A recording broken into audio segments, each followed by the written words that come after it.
1 डिसेंबर साजरा करणार आहे का तुम्ही? 1 डिसेंबर नाही साजरा करणार. का बरं? कारण ह्या 1 डिसेंबर मुळेच माझं लग्न मोडलं होतं. कस काय? 2015 साली माझं लग्न जमलं होतं.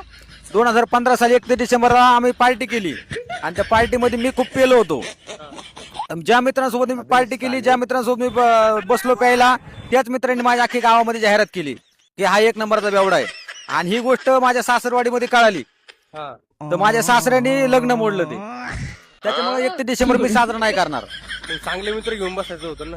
चांगलेच मित्र होते, त्या मित्रांना मी खूप चांगलं समजत होतो. त्याच मित्रांनी माझं वाटोळं केलं आणि आता 2026 साल आले तरी पण माझं लग्न व्हायना. माझं जीवाला काय वाटत असेल. आता एवढे थंडीचे दिवस आहे तरी माझं लग्न झालं नाही अजून. ते माझं काय हाल होते हे माझं मलाच माहिती. त्याच्यामुळे 1 डिसेंबर मी काय साजरा करणार नाही. आणि ज्याला कोणाला 1 डिसेंबर साजरा करायचा ना त्यांनी एकांतात साजरा करा, जेणेकरून तुमचं लग्न जमलेलं असेल तर लग्न मोडणार तरी नाही. आणि ज्यांचं लग्न झालं नाही त्यांनी 1 डिसेंबर साजराच करू नका, कारण तुमचं पण माझ्यासारखे हाल होतील. 10-10 वर्ष लग्न होणार नाही.